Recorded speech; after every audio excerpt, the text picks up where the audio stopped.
आगे चले हम लोग। अब पहले बताया था, अभी बताया था magnetic field due to long current carrying wire, long current carrying wire. अब हम लोग करेंगे magnetic field due to circular loop. Magnetic field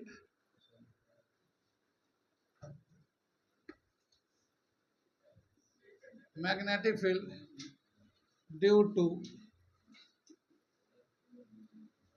circular loop.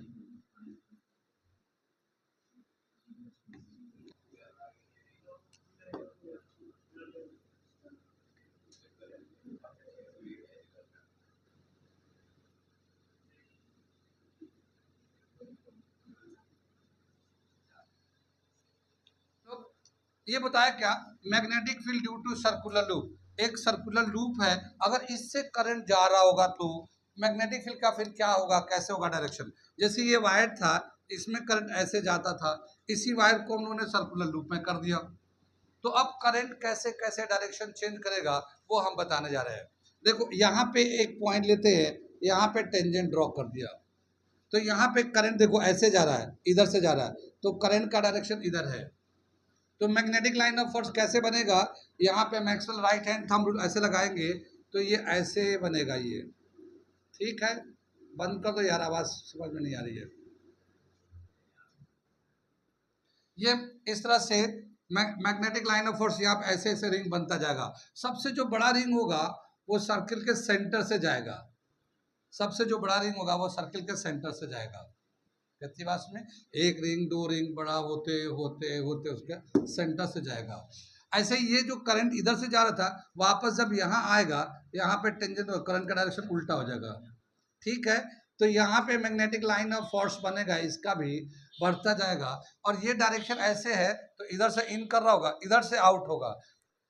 ये ऐसे जाएगा तो ये इधर से इन करेगा, तो ये इधर से इन करेगा ऐसे, ठीक है ना, इधर से इन करेगा, ठीक, और इधर से आउट होगा ये ऐसे।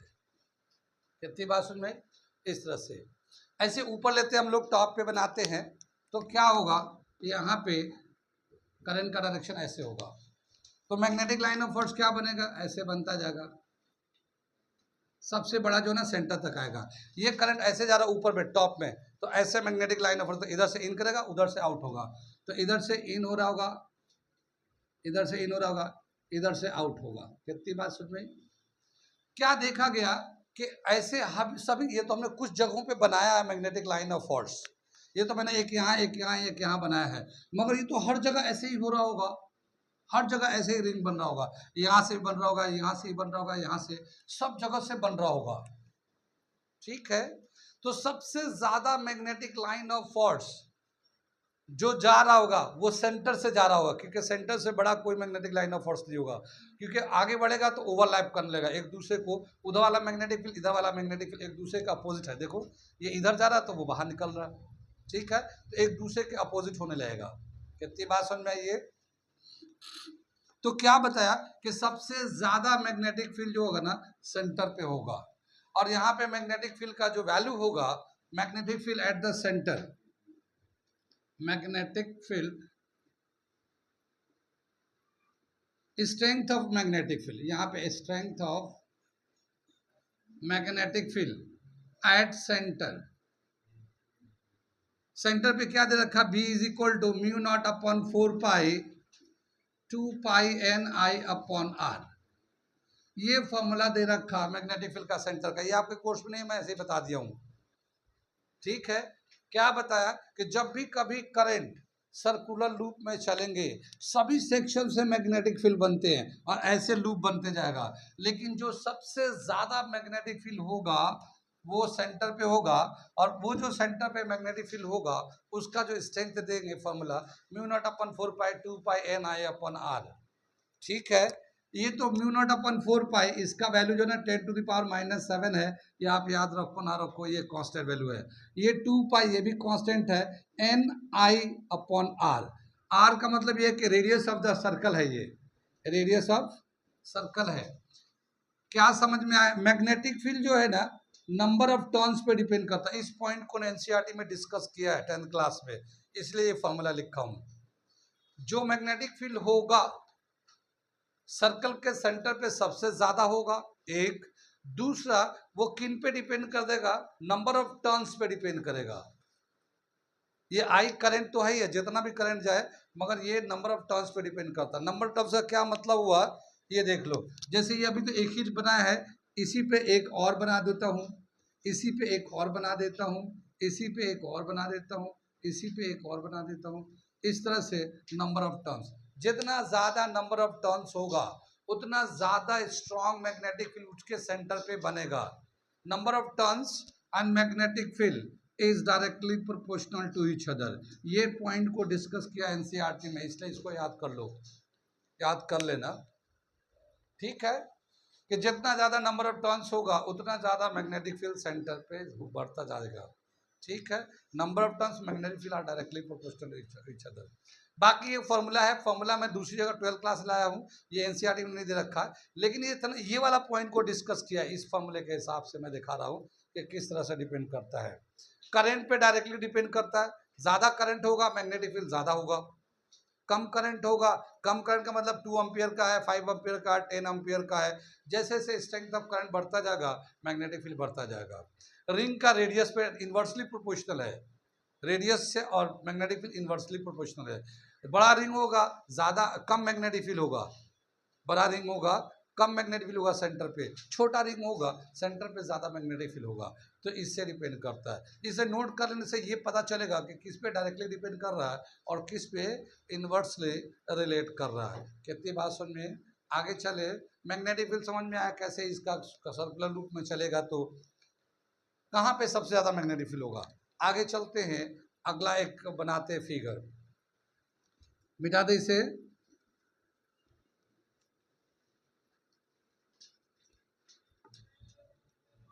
आगे क्या दे रखा है, एक रिंग है, ठीक है, इसमें जो करंट है, करंट जो है ना क्लॉकवाइज डायरेक्शन में जा रहा है, ये क्लॉकवाइज डायरेक्शन है,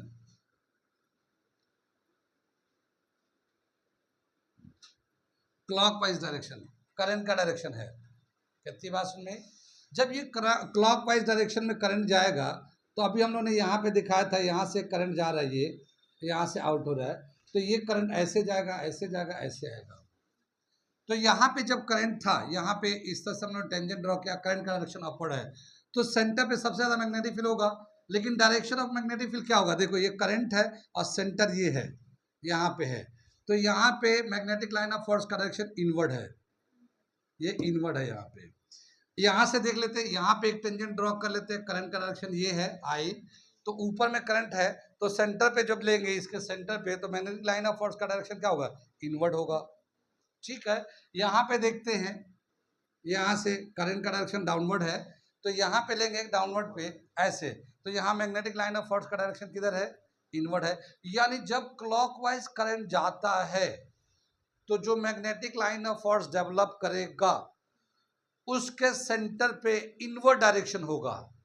हम लोग जानते हैं एक बार मैग्नेट के बारे में कि नॉर्थ से मैग्नेटिक लाइन ऑफ फोर्स निकलता है और साउथ में इन करता है, कितनी बात में, तो जहां पे इन करता वो साउथ होता है, जहां से निकलता वो नॉर्थ होता है। तो यहाँ पे क्या हो रहा है, इन कर रहा है, तो इसका फ्रंट फेस, ये रिंग का फ्रंट फेस साउथ की तरह बिहेव कर रहा है और उसका पिछला फेस जो है ना नॉर्थ की तरह बिहेव कर रहा है, कितनी बात में, तो इसका ये इसका शेप आता है।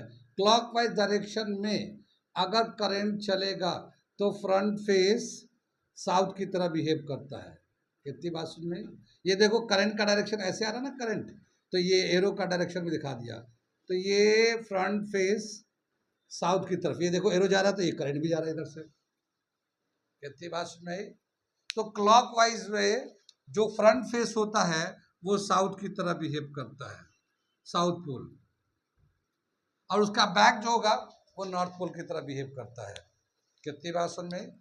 ऐसे ही अगर एंटी क्लॉकवाइज करंट चले, एंटी क्लॉकवाइज इधर से जा रहा हो, इधर से जा रहा हो ऐसे, तो यहाँ पे करंट ऊपर जा रहा है ऐसे, कितनी बात सुन में, तो जब यहाँ लेंगे तो देखो मैग्नेटिक लाइन ऑफ फोर्स यहाँ से इन करेगा, मगर सेंटर पे क्या होगा, आउट होगा, वो ये इन किया तो इधर से आउट हो रहा होगा, सेंटर पे आउटवर्ड निकल रहा होगा। यहाँ पे लेंगे करंट को डायरेक्शन इधर से, तो ये जो है मैग्नेटिक लाइन ऑफ फोर्स इधर जाएगा मगर सेंटर पे आउटवर्ड आएगा ऐसे रिंग बनाते हुए। ठीक है, यहाँ मैग्नेटिक लाइन ऑफ फोर्स देखते हैं किधर से जाएगा, ये करंट का डायरेक्शन है, ये हमारा करंट है, ये इधर से इन करेगा तो साउथ पे सेंटर पे बाहर निकलेगा। तो इसमें क्या देखा, जब एंटी क्लॉकवाइज चलता है तो सेंटर पे आउटवर्ड निकल के आता है। इसका मतलब ये है कि जब एंटी क्लॉकवाइज करंट चलता है तो जो फ्रंट फेस है वो नॉर्थ की तरह बिहेव करता है। ठीक है, एंटी क्लॉक वाइज, ठीक है ना, ये नॉर्थ की तरह बिहेव करता है, ये नॉर्थ की तरह बिहेव करता है ये। ठीक है ना, ये एंटी ऐसे जा रहा नहीं है, ये एन बना है इस तरह से। बहुत आसान है, एंटी नॉर्थ, एंटी नॉर्थ यानी कि अगर एंटी क्लॉकवाइज करंट चलेगा किसी सर्कुलर लूप में तो फ्रंट फेस नॉर्थ की तरह बिहेव करेगा, पिछला साउथ की तरह बिहेव करेगा। और अगर क्लॉकवाइज चलेगा तो फ्रंट फेस साउथ की तरह बिहेव करेगा, बैक वाला नॉर्थ की तरह बिहेव करेगा। ठीक है, anticlockwise north pole, front जो है नॉर्थ की तरह बिहेव करता है। कितनी बात समझ में आई? आगे चले पीछे चले हम लोग। ये छोटा सा सवाल बहुत आसान सा है, यहाँ बनते रहता है कि अगर एंटी क्लॉकवाइज होगा तो फ्रंट फेस कैसे बिहेव करेगा। ठीक है, आगे चले हम लोग। आगे दे रखा है हमारा सोलेनोइड, क्या है ये?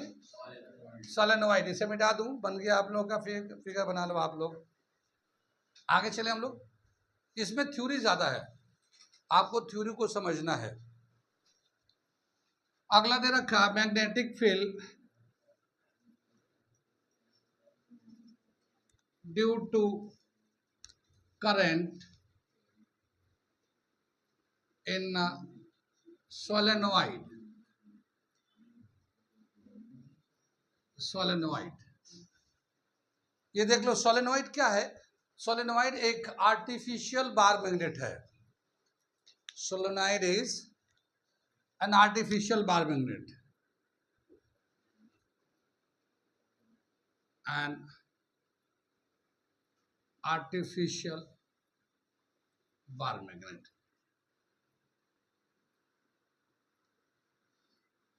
ठीक है, देखो एक होता है नेचुरल बार मैग्नेट, एक होता है artificial bar magnet. Natural bar magnet और आर्टिफिशियल बार मैग्नेट में क्या डिफरेंस है अभी मैं बताऊंगा, बहुत इंपॉर्टेंट है इसको कराना। ठीक है, क्या बताया कि एक सॉफ्ट आयरन लेते हैं, क्या ले लिया? Soft iron. सॉफ्ट आयरन ऐसा सब्सटेंस है जो इजीली मैग्नेटाइज्ड हो जाता है, इजीली मैग्नेटाइज्ड हो जाता है। जैसे बहुत सारे बच्चे ऐसे होते हैं ना, बहुत सेंसिटिव होते हैं, थोड़ी सी गर्मी बढ़ी तबीयत खराब, थोड़ी सी सर्दी बढ़ी तबीयत खराब, ठीक है, थोड़ा सा तेज हवा चल गया तबीयत खराब, ठीक है, आज धूप निकल गया तबीयत खराब हो गई, आज धूप नहीं निकला तबीयत खराब हो गई। बहुत सेंसिटिव होते हैं, ठीक है। तो उसका क्या होता है कि उनके तबीयत खराब होने से बाहर का वेदर का पता चलता रहता है, अच्छा गर्मी बढ़ गई है, लग रहा बच्चे की तबीयत, ठीक है ना, क्योंकि आजकल एसी वाले बच्चे हैं ना सब ये, ठीक है। कितनी बात समझ में? आगे चले हम लोग।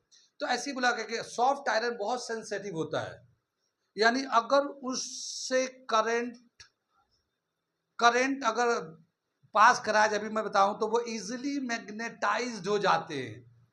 वो सॉफ्ट आयरन वो मैग्नेट की तरह बिहेव करने लगते हैं, उसके अंदर मैग्नेटिक करेक्टर आ जाता है, ठीक है। तो soft iron can be easily magnetise, यानी उसको बहुत आसानी से मैग्नेटिक करेक्टर उसमें इंड्यूस्ड कर सकते हैं, बहुत आसानी से उसके अंदर मैग्नेटिक करेक्टर इंड्यूस कर सकते हैं। तो कैसे बनाते हैं हम लोग? सोलेनोइड, पहले सोलेनोइड बना रहे हैं हम लोग। देखो एक सॉफ्ट आयरन ले लिया, ये आयरन रॉड ले लिया, बहुत ही सॉफ्ट आयरन है, ठीक है। कितनी बात सुने, इस पे हम लोग करंट कैरिंग वायर को कॉइल कर देते हैं, जैसे हम लोगों ने अभी लूप में किया था ना, ऐसे ऐसे बहुत सारे लूप ऐसे, तो नंबर ऑफ टर्न्स पे मैग्नेटिक फील्ड डिपेंड करता है, बताया था ना सेंटर पे। ऐसे ही बोला क्या, इस पे हम लोग कॉइलिंग कर दे रहे हैं करंट कैरिंग वायर का, ये कॉइलिंग कर रहे हैं, देख रहे हैं ना आप लोग, समझ में बात आ रही है? ठीक है, इस पे मैं एक ही राउंड हुआ, अब मैं 2 राउंड कर देता हूँ, ठीक है। दोबारा हो गया ये, और कर देता हूँ, ज़्यादा से ज़्यादा मैग्नेटिक लाइन बनेगा, मैग्नेट बनेगा। ठीक है, कितनी बात समझ में आ रही है?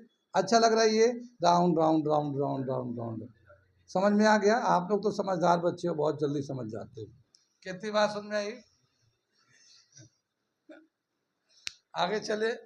अब देखो ये जो राउंड था, जैसे ये एक सॉफ्ट आयरन था, यहाँ पे हम लोग ने करंट कैरिंग वायर को ऐसे लपेट दिया, ऐसे ऐसे ऐसे ऐसे लपटा है, फिर इसके ऊपर दोबारा कर दिया है, फिर तिबारा कर दिया, जितना राउंड चाहे कर सकते हैं। तो जो एक ही जगह पे 1 2 3 4, जैसे धागा पतंग उड़ाते हैं, पतंग उड़ाते हैं ना, तो चरखी होती है तो उसमें धागे लपेट के रखते हैं।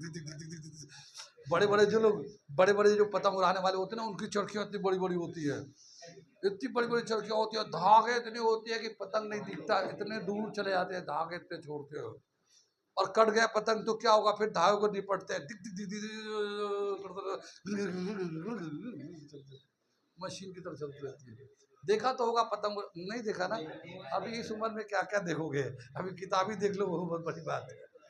आगे चले। निखिल ज्यादा समझ रहा है, आज आज सारे सैटेलाइट खोल रखा है, निखिल सारे सैटेलाइट खोल रखा है, जो भी जिधर से भी आ रहा है सब समझ लो, क्योंकि अब कल बहुत टेस्ट के दिन बहुत करीब आ गए ना, इसलिए सब समझ लो, जो समझा रहे हैं सब समझ लो, क्या पता कल फिर मिले ना मिले, ऐसा गुरु। ओके, आगे चलते हैं। तो ये जो है सर्कुलर लूप था, तो इसकी वजह से मैग्नेटिक फील्ड कहाँ बनेगा? सबसे ज्यादा मैग्नेटिक फील्ड कहाँ बनेगा? सेंटर पे बनेगा। ये इसकी वजह से यहाँ दिखा था ना, सेंटर पे सबसे ज्यादा मैग्नेटिक फील्ड होगा, तो इसके सर्कुलर लूप में जाएगा तो इसके सेंटर पे सबसे ज्यादा मैग्नेटिक फील्ड होगा, तो ये सभी सेंटर पे मैग्नेटिक फील्ड बहुत ही ज्यादा बनेंगे। Strength of magnetic field will be stronger eight the centre, ये ऐसे, और इन सब को अगर मिला देते हैं या मिल जाते हैं, ये तो सब एक दूसरे पे ओवरलैप करते हैं, तो ये जो है ना एक बार मैग्नेट की तरह बिहेव करने लगता है। तो ये जो आयरन था ब्लैक से जिसको बनाया था, वो पूरा ही मैग्नेटाइज्ड होके एक बार मैग्नेट बन जाता है, और इसका इधर वाला जो पोल होगा ये नॉर्थ पोल की तरह बिहेव करेगा, इधर वाला जो पोल होगा ये साउथ पोल की तरह बिहेव करता है। जिधर से करंट इन करता है, ये करंट हम लोग दे रहे थे ना, जिधर से करंट इन कराते हैं वो टर्मिनल साउथ पोल, और जिधर से करंट आउट होता है वो टर्मिनल नॉर्थ पोल की तरह बिहेव करता है। इस डिवाइस को हम बोलते हैं सोलेनोइड। क्या बोलते हैं इसको? सोलेनोइड। यहाँ से करंट जो है ना मैग्नेटिक लाइन ऑफ फोर्स यहाँ से इन कर रहा है इस पे, ऐसे ऐसे, ये magnetic line of force in करता है यहाँ से, और यहाँ से ऐसे निकलता है, ये इससे निकलता है, ये सोलेनोइड हो गया। इसका जो मैग्नेटिक फील्ड इसके सेंटर पे कितना होगा, इसके सेंटर पे जो मैग्नेटिक फील्ड होगा B is equal to mu naught N I के बराबर होता है। ये एक फॉर्मूला है, आप याद करना चाहो याद करो, वरना कोई जरूरी नहीं। क्या समझ में आया कि जो मैग्नेटिक फील्ड का स्ट्रेंथ होगा वो एन नंबर ऑफ टर्न्स पे डायरेक्टली डिपेंड करता है। जितना ज्यादा एक ही जगह पे टर्न करेंगे, 1 2 3 4 10 20, जितना ज्यादा नंबर ऑफ टर्न्स होगा उतना स्ट्रॉन्ग मैग्नेटिक फील्ड बनेगा, ये वाला बार मैग्नेट बनेगा उतना स्ट्रॉन्ग। कितनी बात में? और ये बार मैग्नेट जो है ना आर्टिफिशियल बार मैग्नेट हो जाता है। क्यों? क्योंकि ये नंबर ऑफ टर्न्स पे डिपेंड करता है। मान लो हमने 20 रखा, 20 कर दिया, 20 टर्न कर दिया, तो मैग्नेटिक फील्ड से बनेगा, ये बार मैग्नेट की तरह बिहेव करेगा। अब मैं इसको 50 कर दिया, तब भी ये बार मैग्नेट बनेगा। लेकिन जब 20 किया था उस वक्त मैग्नेटिक फील्ड का स्ट्रेंथ, और जब 50 किया था उस वक्त मैग्नेटिक फील्ड का स्ट्रेंथ, दोनों में फर्क होगा। ठीक है ना? कितनी बात सुन रही? दोनों में फर्क होगा, यानी कि इस बार मैग्नेट का मैग्नेटिक फील्ड का स्ट्रेंथ हम लोग कम ज्यादा कर सकते हैं इस नंबर ऑफ टर्न्स की हेल्प से। ठीक है, तो ये आर्टिफिशियल बार मैग्नेट है। हमें कितना स्ट्रेंथ ऑफ मैग्नेटिक फील्ड चाहिए, उस मैग्नेटिक फील्ड के स्ट्रेंथ के डिजायर के रिक्वायरमेंट के हिसाब से नंबर ऑफ टर्न्स लगा लेते हैं। कम चाहिए कम लगा लो, ज्यादा चाहिए ज्यादा कर लो। लेकिन अगर नेचुरल बार मैग्नेट होगा, नेचुरल बार मैग्नेट, ये एक हमने नेचुरल बार मैग्नेट ले लिया, अब इसका जो मैग्नेटिक स्ट्रेंथ है वो उतना ही रहेगा, ना वो कम होगा ना वो ज्यादा होगा। मान लो आपको ज्यादा की जरूरत है तो ये तो पूरा नहीं कर सकता, क्योंकि उतना इस पे स्ट्रेंथ नहीं है। अगर इससे कम की जरूरत है तो भी ये काम नहीं आ सकता। ठीक, क्योंकि इसका जितना स्ट्रेंथ है वो तो उतना ही रहेगा, ना वो कम हो सकता है ज्यादा हो सकता है, ना ज्यादा हो सकता है ये। लेकिन इस जगह पे ये काम कर जाएगा, कम चाहिए नंबर ऑफ टर्म्स कम कर लिए तो कम हो जाएगा मैग्नेटिक फील्ड, ज़्यादा चाहिए तो ज़्यादा नंबर ऑफ टर्न्स कर दिए, ज़्यादा हो जाएगा, आप इस्तेमाल करिए उसको। तो ये आर्टिफिशियल बार मैग्नेट जो है हमारे बहुत सारे इलेक्ट्रॉनिक डिवाइस में लगते हैं, जैसे जैसे होता है ना, रिकॉर्डिंग होता है, स्पीकर होता है, टेप रिकॉर्ड होता है, हम लोग पहले वो सीडी चलता था, और भी जितने भी इलेक्ट्रॉनिक डिवाइसेज है ना उन सब में लगते हैं, ये इस तरह के लगाते हैं। सॉफ्ट आयरन क्या होता है, वो आसानी से मैग्नेटाइज होता है, वो आसानी से बार मैग्नेट बन जाता है, ठीक है, और बहुत जल्दी उसका स्ट्रेंथ जो ना बढ़ के ज़्यादा बन जाता है नंबर ऑफ टर्न्स के हिसाब से। कितनी बात सुनिए, तो आर्टिफिशियल बारमेंट, नेचुरल बारमेंट समझ में आ गया। इसकी ज़रूरत हर जगह हर जरूरी पूरी नहीं कर सकता, ये हर जरूरी को पूरा कर सकता है, कम चाहिए तो कम भी हो सकता है, ज़्यादा चाहिए ज़्यादा कर सकते हैं, इससे कम ज़्यादा नहीं हो सकता, ये इसका एक स्ट्रेंथ फिक्स है। बारमेंट मैग्नेटिक फील्ड का स्ट्रेंथ का यूनिट क्या होता है, टेस्ला। मैं पूछ लूँ याद भी है या भूल गए, आगे चले पीछे चले, तो ये समझ में आ गया। सोलेनोइड, सोलेनोइड एक ऐसा डिवाइस है जो बहुत जगह यूज में है, आज की डेट में बहुत जगह पे बहुत कंपोनेंट है जहाँ पे सोलेनोइड की ज़रूरत होती है, ठीक है ना, ज़रूरी पड़ता है उसका। आगे चलते हैं, आगे दे रखा है हमारा अगला जो टॉपिक दे रखा है वो दे रखा है force on current carrying wire, अगला टॉपिक करने जा रहा हूँ। यहाँ तक समझ में आ गया।